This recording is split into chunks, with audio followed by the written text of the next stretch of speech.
Alright, Missy, I'll let you do scaling then. Alright. So the dungeon scale, the intention is that dungeons are going to be massive in scale. Massive caverns and open world spaces. Places to suit larger and smaller commitments, where people with 30 minutes can participate. Dungeons are vast and have room for multiple groups. So scaling, levels or skills will not be scaled to allow low level players to participate in dungeons with higher level players. I think we went through this before. There will be a mentorship program where upper level players are able to benefit from partying and or helping lower level players and getting them situated in the game. Certain node buildings and organizations offer quests that can be initiated by a mentor to assist new players. Rewards are offered to both the mentor and the mentee upon completion. Leading a mentee through a dungeon, meeting at prearranged locations, and escort quests for NPC caravans. There will be activities that are present for higher level players to mentor lower level players. Let's say you have a friend who joins later on and you still want to do things with them. There will be things to do. You will be able to enter a dungeon of your level and participate? No, because we don't want to inflate or deflate characters and manipulate that type of skill or power. We want that to be something that makes sense for them in a progression standpoint. The mentorship program provides individual quests that can be initiated by the mentor based off of what node they are a part of. So these are like quests that are determined by either certain buildings and or organizations or the mayor. And there are specific ones that are available for mentors to provide mentees. And they can also participate in some of those quest lines as well, whether that be leading your mentee through a dungeon or providing a location for them to arrive with you at, or escort quests for the NPC caravans. These types of things, when done together with your mentor, will provide benefits both for the mentor and the mentee as well, so you're incentivized to participate with new players. Ew, new players, newbies. Ah! Noobs. We won't be noobs by the time it comes out. Right. Well, I mean, it will be nice. I mean, like I said, we're learning all this, but yeah, it'll be cool to have a fresh start. That's why I've been playing with the idea about Guild Wars 2, even though Shadowlands is right around the corner. But I never really truly gone through Guild Wars 2. Let's see here. Dungeon locations. So here we go, Missy. So dungeons and other points of interest are located throughout the map in between the 103 node locations. So they're going to be, the map's going to be massive. So yeah, there'll be probably like, I don't know, maybe they surprise us and give us like 20 dungeons, and they're just, because the thing is, They're I mean, there. I mean, if they go down, then I mean, they can go down as far as they want, right? Yep. Says as nodes advance and expand, they will influence nearby points of interest such as dungeon bosses, regional bosses, and raid bosses. The difficulty level and loot tables of these encounters will change based on this influence. And this is going back to the node system, right? So the more you advance a node, it could piss off the dragon in the volcano, and the dragon's like comes out and actually like attacks the node. You have to defend it.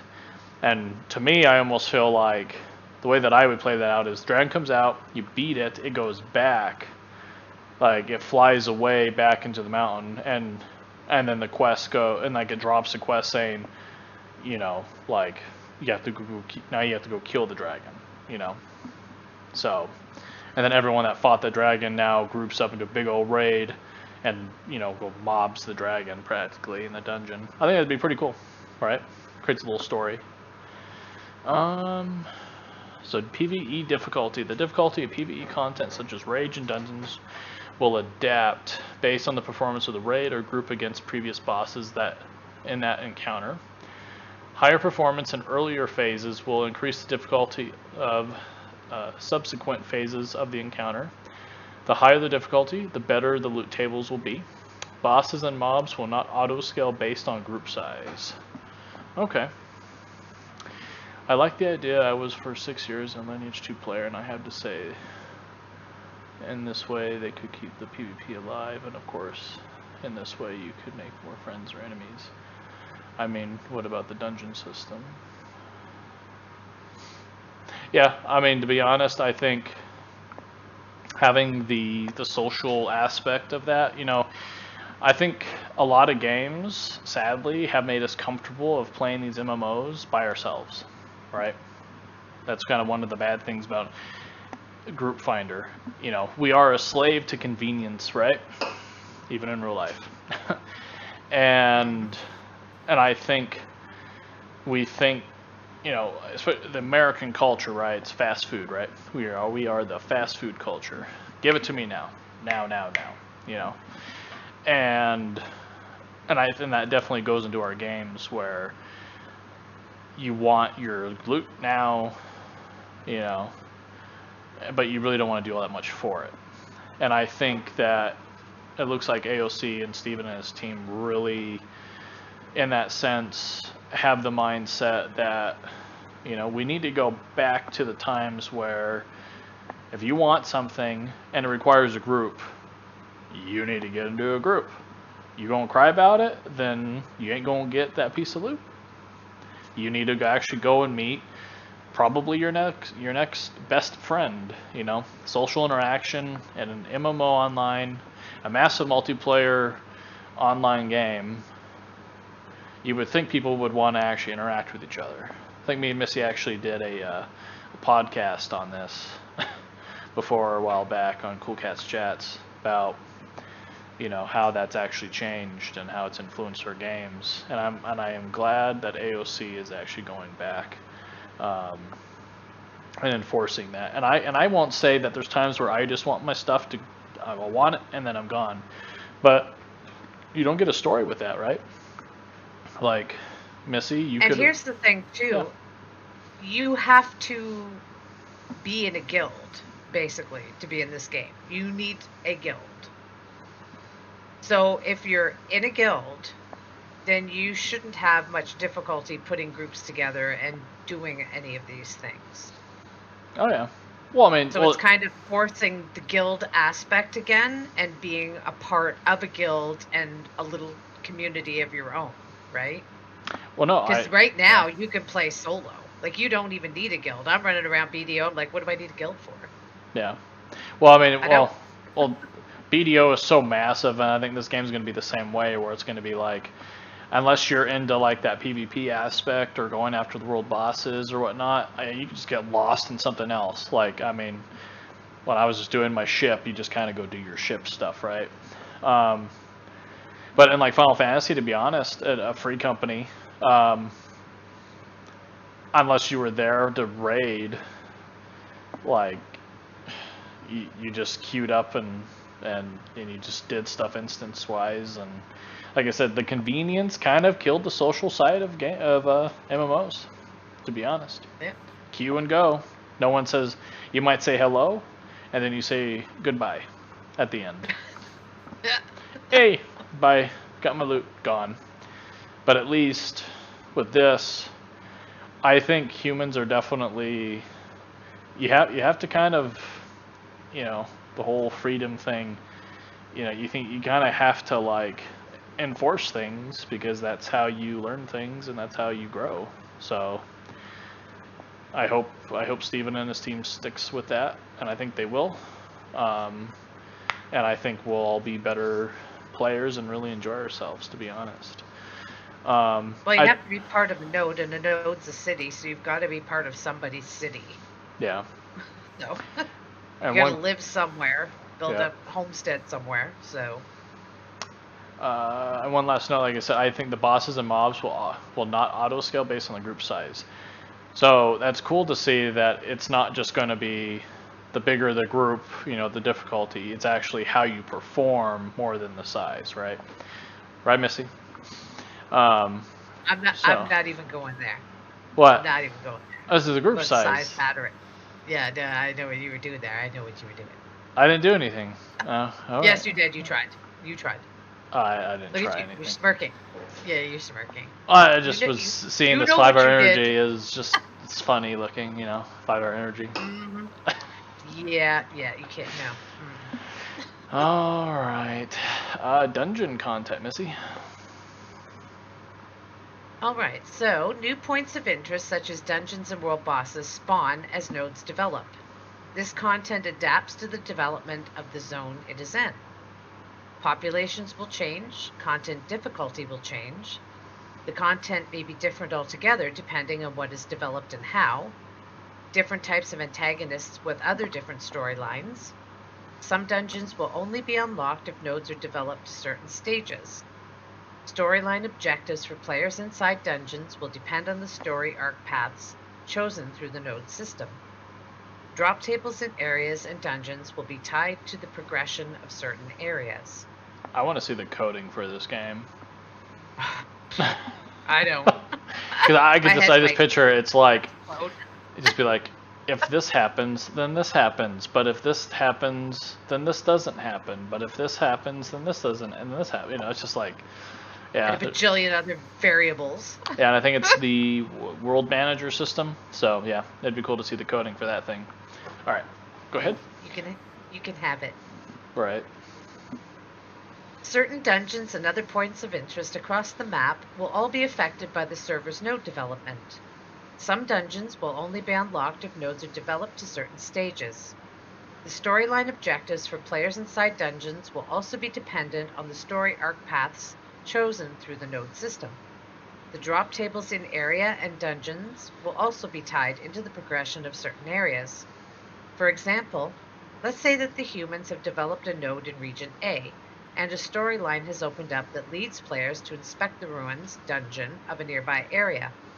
And let's say that this node was developed in a scientific crafting zone. Well, before the node developed, this dungeon was accessible, but now the dungeon has propagated new monster assets that include a drop table catering to a crafting emphasis because of the development of that scientific node. And perhaps a new boss appears in different rooms of the dungeon that includes different adventure quest starts, like a mysterious item with a storyline that can only be progressed if a node develops to the Metropolis stage in a certain region across the world. Our system is so vast when it comes to interconnectivity and how the world reacts to the players. Yeah, there's some coding for you there. Right. Well, like I said, I just think the non-static world is going to be, yeah, I think it's just, I mean, I'm just thinking about this. I'm just like, yeah, having an alt on, like having a character on like multiple different servers, it's like, you're not going to just go and, oh, new alt, you know, going to do the same thing. Like some things, yes, you will have some same things, but it's like, on the one server, you'd have been like, oh, this is where the big Metropolis was, but there's nothing here, you know? And it's like, because there's Metropolis now over there, you know? So it'll be cool. It'll be cool. You've disappeared off into the corner of the screen. Right. I'm like, you're gonna like fade out. Well, still, like I said, with like the space, like. Because you know how much I love that. Posture check. Chris has to check your posture. My posture's good. I stay right where I am. Do you? Yep. Posture check. All right. Let's see. Go ahead and do raid strategies, and I'll do group sizes. Raid strategies. So raids will have elements that can be pre-planned. Required composition of DPS, healers, and support, and key positioning. Raids will also have dynamic elements that can change from session to session. The types and numbers of bosses and mobs present in the raid and their skill repertoire. Variables are manifested based on node progression, the number of Metropolis nodes developed, the types of Metropolis nodes developed. One of the design elements that we're implementing into our raids is that the raid will not be exactly the same every single time. You're going to have variables that can't necessarily be pre-planned out for. You can pre-plan out for a lot of the raid, like how many DPS you need and healers and support, where the key position and all that kind of stuff. but I think the compelling aspect of Ash's rating will be the difficulty in achieving this content and having that content change from session to session as well. We want there to be variables that get manifested by, what type of node got developed elsewhere. Is he going to have acolytes or cultists? What will the acolytes have skills available to them? What kit is the boss going to have? What available skill repertoire will the boss be able to wield? A lot of those systems are influenced obviously by world development. So the raid kind of takes into account at what stage has the world developed. Are there 2 metropolises now available in the world? Okay, well, let's activate this skill in this skill. Now you have 5 metropolises. Well, now all these skills have been activated. Are they all economic nodes? Are they all military nodes? That we can change things based on that stuff. And it really is a threat assessment from the environment against the players. Yep, PBX, player person. Well, player versus everything practically. Right. No, yeah, that's pretty awesome. Like I said, I think it's not just gonna be like, oh, go do this.